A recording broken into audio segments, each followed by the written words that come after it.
यदि सरकारी नौकरियों में भर्ती केवल इंटरव्यू के आधार पर होने लगे तो सोचिए कि क्या होगा। इसमें भाई भतीजावाद, फेवरिज्म, भ्रष्टाचार और रिश्वतखोरी किस लेवल पर होगा। ऐसे में क्या आपको लगता है कि योग्य उम्मीदवारों का सिलेक्शन हो पाएगा, या इस तरह के सिलेक्शन से योग्य उम्मीदवारों के ऊपर पैसा, जान पहचान, भाई भतीजावाद भारी पड़ेगा। इसमें पैसा और जान पहचान की अहमियत बहुत ज्यादा बढ़ जाएगी।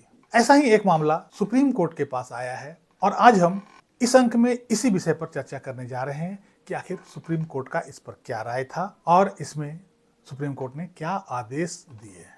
नमस्कार, इस अंक में आप सभी का बहुत बहुत स्वागत है। असम सरकार द्वारा 104 सीटों के लिए फॉरेस्ट प्रोटेक्शन कांस्टेबल के पद के लिए एक नोटिफिकेशन निकाला गया। इस नोटिफिकेशन के आधार पर यह कहा गया था कि इसमें जो सिलेक्शन का प्रक्रिया होगा उसमें केवल इंटरव्यू और फिजिकल टेस्ट लिए जाएंगे और उसी के आधार पर सिलेक्शन किया जाएगा। इसमें किसी तरह का रिटन एग्जाम नहीं लिया जाएगा। मतलब जब सिलेक्शन इस तरह से होगा तो नौकरी देने का सारा दारोमदार सिलेक्शन कमेटी के ऊपर चला जाता है।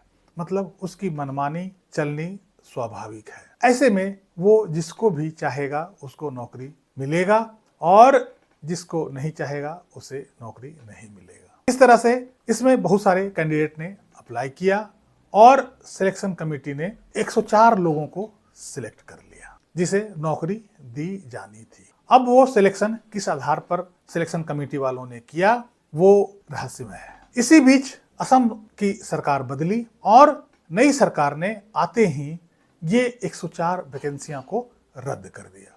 उसमें कहा कि इसमें बहुत ज्यादा नेपोटिज्म, फेवरिज्म और इसमें उचित कैंडिडेट, जो योग्य कैंडिडेट है, उनका सिलेक्शन नहीं हो पाया है, इसलिए इस सिलेक्शन को हम रद्द करते हैं और इसके लिए दोबारा से सही प्रक्रिया अपना करके इस पे भर्ती की जाएगी। इस आदेश को ऑनरेबल सुप्रीम कोर्ट में चैलेंज किया गया। ऑनरेबल सुप्रीम कोर्ट में नई सरकार की ओर से यह कहा गया कि इस पद के लिए जो सिलेक्शन प्रोसीजर अपनाया गया था वो कहीं से भी उचित नहीं था। इसमें योग्य कैंडिडेट बहुत पीछे रह गए और सिलेक्शन कमेटी ने अपने हिसाब से इसमें कैंडिडेट की भर्ती कर लिया है। इसके सिलेक्शन में सिलेक्शन कमेटी वालों ने अपने लोगों को ये नौकरी दिला दिया है। इसका सिलेक्शन फेयर और प्रॉपर नहीं था। इसमें पूरी तरह से फेवरिज्म और नेपोटिज्म को अपनाया गया है और इसमें करप्शन का भी मामला देखा गया है। ऐसे में इस सिलेक्शन को हम उचित नहीं मानते हैं। सिलेक्शन में योग्य कैंडिडेट को ही रखा जाएगा और जिसका सिलेक्शन प्रक्रिया प्रॉपर तरीके से किया जाएगा। इसमें तो सिलेक्शन कमेटी वालों ने अपने अपने लोगों को चुन के रख लिया है और जो योग्य उम्मीदवार थे वो बहुत पीछे रह गए हैं। ऐसे में इस सिलेक्शन को मंजूरी नहीं दी जा सकती है। किसी भी सरकारी पद में सिलेक्शन के लिए सभी को इक्वल अपॉर्चुनिटी मिलना चाहिए। इस तरह के प्रोसेस से नेपोटिज्म और फेवरिज्म, इवन करप्शन का भी बढ़ावा मिलता है। इसलिए इस भर्ती को रद्द किया गया। ऑनरेबल सुप्रीम कोर्ट ने भी इस बात को सही ठहराया और कहा कि इस तरह से सिलेक्शन करने पर योग्य उम्मीदवार का सिलेक्शन नहीं हो पाएगा और इसमें नेपोटिज्म, फेवरिज्म का बोलबाला रहेगा। करप्शन को भी इससे बढ़ावा मिलेगा। इसलिए सिलेक्शन का एक प्रोसीजर होना चाहिए।